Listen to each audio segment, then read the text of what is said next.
Всем огромный бонжур! Мы с Гийомом и с моими родителями находимся в Анси. Это центр Верхней Савойи. Мы находимся в 4 километрах от Швейцарии, в 40 километрах от Италии. И это самая настоящая жемчужина Франции. Здесь специфическая кухня, которая очень сытная. Она в основном состоит из очень калорийных ингредиентов, таких как картошка, сало, сальцисоны, лярдун, разные очень калорийные сыры. И все это, естественно, очень вкусно. Здесь в Анси огромная масса ресторанов.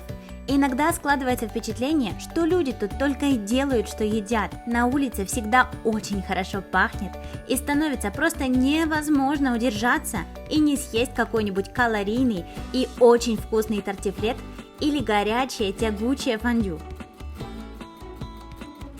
По этому поводу я решила поделиться с вами рецептом вкусного савойского фондю. Мы очень, кстати, поселились в типичном шале, в котором есть фондюшница, которой мы сегодня воспользуемся. Прежде всего я пошла в супермаркет за продуктами. Просто посмотрите на это обилие сыров. Так, вообще-то у нас продаются и такие вот уже готовые пакетики с натертым сыром специально для фондю савойского. Вот есть такие на 2 человек, есть такие вообще на 4 человек. Вы представляете, это просто целый килограмм сыра, это всего лишь на 4 человек. И есть еще вот такие тоже на 2 человек. Но я решила выбирать свои сыры сама и взяла канте, савойский сыр мёль, который можно заменить любым обычным твердым сыром типа эмменталя, и бафор, каждого по 200-300 грамм.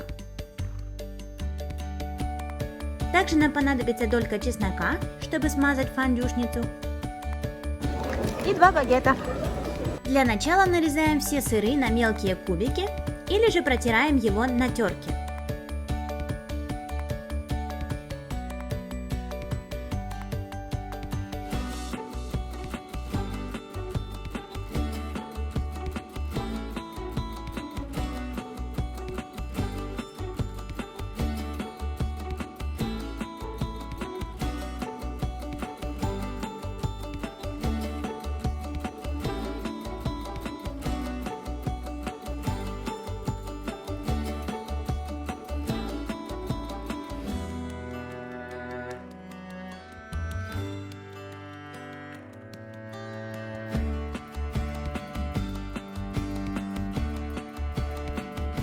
Теперь берем одну дольку чеснока и хорошенько натираем им фондюшницу, так, чтобы аромат от нашего фондю был потом слышен даже соседям.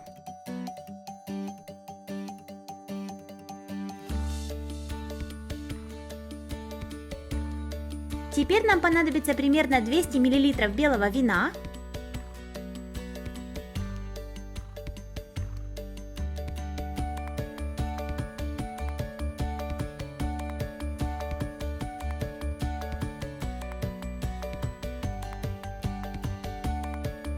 которое мы вливаем в фондюшницу и доводим до кипения. Как только на нем появляются пузыри, понемногу начинаем добавлять в него сыр маленькими порциями и растапливаем его.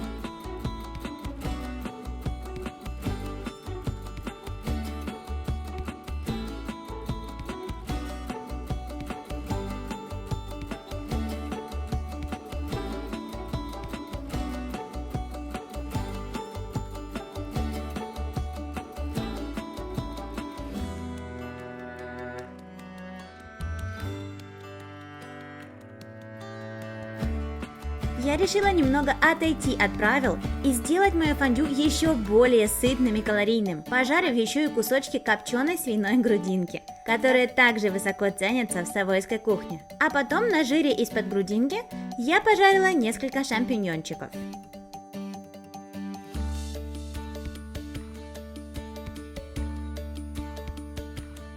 Тем временем продолжаем растапливать наш сыр.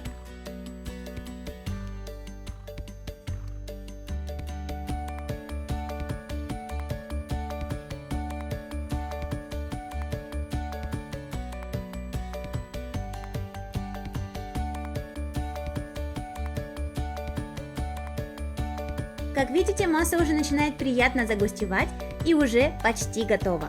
Пришло время наламывать багет на мелкие кусочки.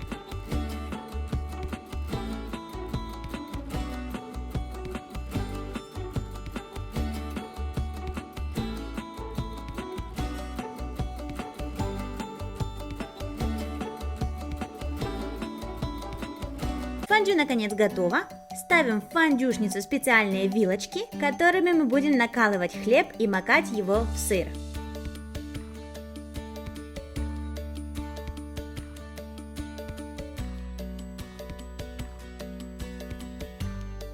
Обед полностью готов.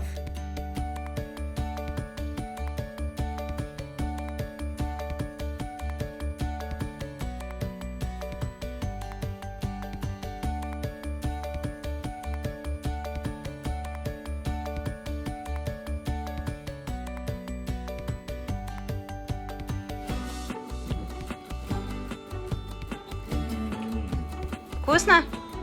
Очень вкусно. Очень вкусно.